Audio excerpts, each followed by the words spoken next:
Hello and welcome, my name is Alex, and in advance I'm sorry for posting this too late. Due to severe power cuts and power outages in our country, I just really can't find time to record these videos, but the deadline is happening within few hours after I'm posting this video, so make sure you're making your transfers. I'm gonna be covering the team that performed so well for me in Gameweek 24, that took me into top 100,000. It's an insane rank rise of 43%. And almost everyone delivered for me, and Bowen was my massive differential. In addition to Alex Jimenez, who was my transfer, I decided to go for him. I saved a little bit of money, I wasn't sure about my moves later. I lost some value on Bruno Guimaraes, so I cannot really go for Vert or Buma right now in one move. And I only have one transfer saved, and I may go for a very differential route, which just became so popular lately, but I was considering that for a while. But this is great. Look, triple Arsenal defense, they are now doubling in Gameweek 26. I have Mukiele with 9-pointer. Against Burnley, it was a no-brainer to start and to have Sunderland defenders. And of course, Jimenez, he's playing a winger, and he's listed as defender. It's unfortunately that he received a yellow card. He will probably never get defensive contribution points like Senesi does. And of course, he didn't assist or score a goal, but hopefully he can provide me some of the returns. It could be double-digit haul next week or in a week after that, and it's a massive differential. I think he owned like by 0.4%. And then, of course, I captained Bruno Fernandes. I was confident in that captaincy. I didn't really want to go for Haaland. And despite them confidently winning and taking the lead in the first half, they managed to draw the game against such a watered-down team of Tottenham. And just miracles happen, of course. And, of course, Haaland only assisted once, so he didn't really hurt my rank that much. Enzo Fernandez with a late goal. And, of course, Bowen with the goal at the start. Now here, Gameweek 25, I think you need to have triple Arsenal for this game week and of course for the double. The question is which players do you need to have, and I was kind of worried that I didn't have a midfielder from Arsenal. I sold Rice because of his apparent injury, and he wasn't injured in that given game week, and he returned 17 points. That hurt so much that I really wanted to take a hit to bring him back immediately, but I decided to refrain from that knee-jerk, and I remained with triple Arsenal defense. And in the long run, this trio of Timber, Gabriel, and Rice scored me more points than as if opposed if I had Timber, Gabriel, and Rice, for instance. So I'm not going to be making any moves. I don't want to risk it getting another midfielder from Arsenal. And it just, we don't really know what's happening with Saka there. So Saka maybe not fit, maybe fit. And of course, Rice is not as attacking as he used to be.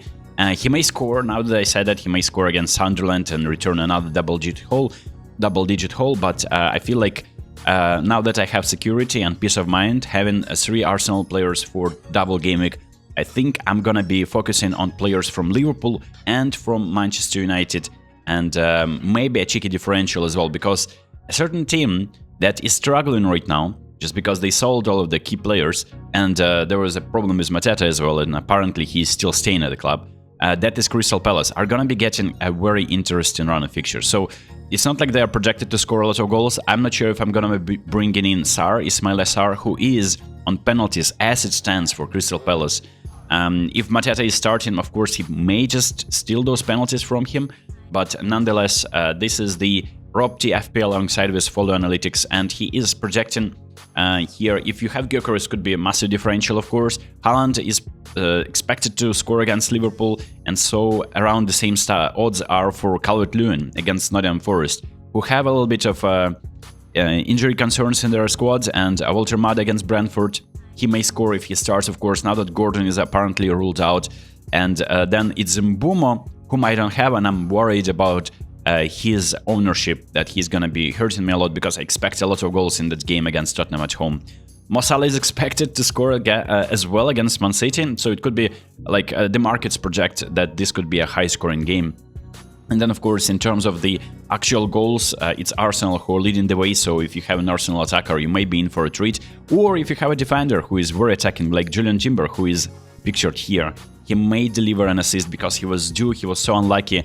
It's every single time he assisted or he was in position to score, it was either a deflection or a goal ruled out for offside. And then, of course, Manchester United attackers like Bruno is essential as it gets. There is no more.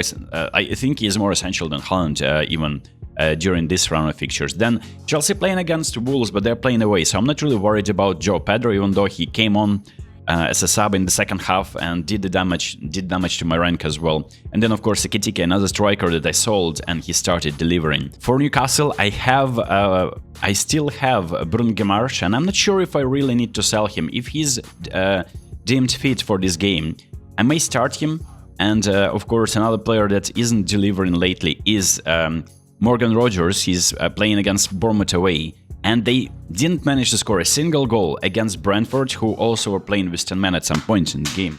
So it's definitely a little bit tricky, because I have a Bournemouth defender and I have an Aston Villa attacker, so I really expect at least one of them to blank, and it would be a shame if both of them blank. But there you go. And if you go to my favorite page currently as it stands, FPL.page, Focal's website, this is what you see. Run of fixtures, very, very favorable for Arsenal, Bournemouth as well, and Crystal Palace. And Crystal Palace become really tempting. Of course, their assets become really tempting. Starting Gameweek 26. Now, there is Munoz, of course.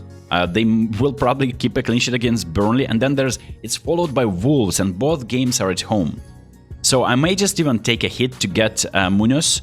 I just only have one transfer. So I'm considering saving a transfer, rolling transfer right now, getting Ismail Assar, and depending on the performance, of course, against Brighton, if they're going to be convincing and having a lot of chances. And then I may just get Joao Pedro, because they play Leeds at home, followed by Burnley at home. So 2 fixtures for Chelsea and 2 fixtures for Crystal Palace that I just don't want to miss, and having at least one player from Crystal Palace. And I think I need to double up on Chelsea here. And of course, there's going to be a lot of Chelsea defenders who are going to be hurting my rank too. So this is what I'm thinking. I'm not really worried about Wirtz or Ekitike, because Sunderland away could be a tricky fixture, Nottingham Forest away as well. But then it's West Ham at home and Wolves away. So this could be a point where I'm going to be picking up some Liverpool assets. And of course, Man City, I'm tempted to get, of course, Semenyo somehow into my team. And there is going to be a point where I'm going to be selling off my Chelsea players. So Chelsea is just a little bit tricky, because you're getting them for only 2 fixtures, and you want to sell them probably before Arsenal away and then Villa away. And there is really, like, I'm not really interested in Wolves assets. They're playing Forest away and Arsenal at home.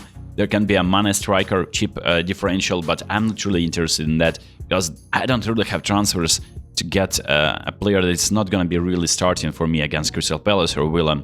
And then, of course, Manchester United have great fixtures too, despite being so low on this list. They play Tottenham, West Ham, Everton away, and Crystal Palace at home. I'm expecting goals in each of these games, and of course, having Mbomo or Cunha, and it's just so tempting as well.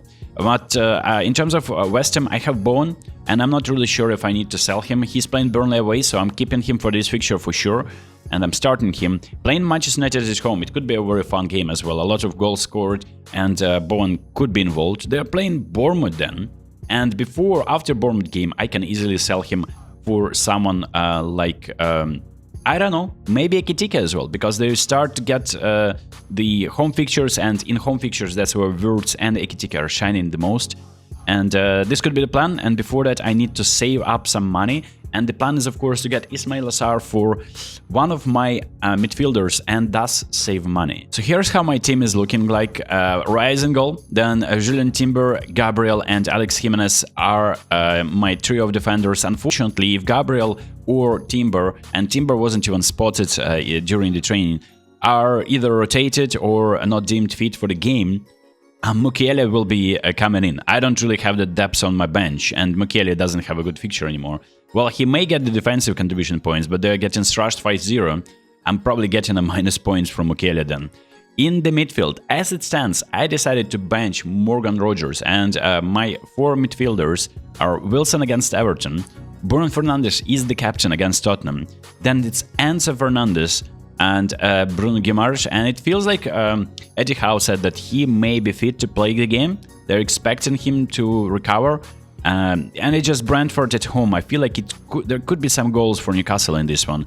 And in attack, I have Bowen against Burnley, no-brainer here. Haaland against Liverpool, it's a captaincy option as well, but I just don't feel like Haaland is... there is really no underlying data to prove that Haaland is just having like a rough patch and he's been unlucky. It feels like he's not really finding his form lately. Well, he's gonna be playing Fulham at home, so that's the game that I can easily captain him. But as it stands against Liverpool, they can of course score and he can score a penalty and I can be looking like a fool. But I feel like he's not going to be my captain for this game week.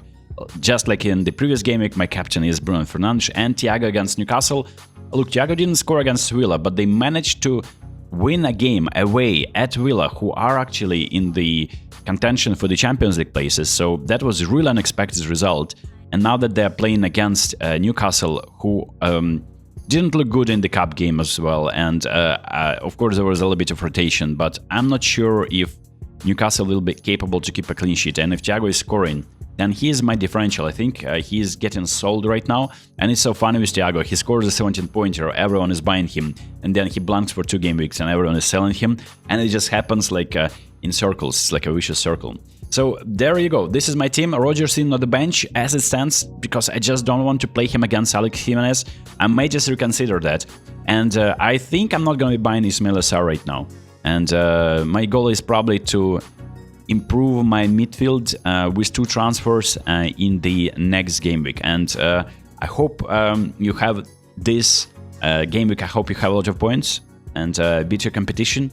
And jinx everyone that you don't have in your team, because that's what we are planning to do on this channel. I'll see you next time. Peace.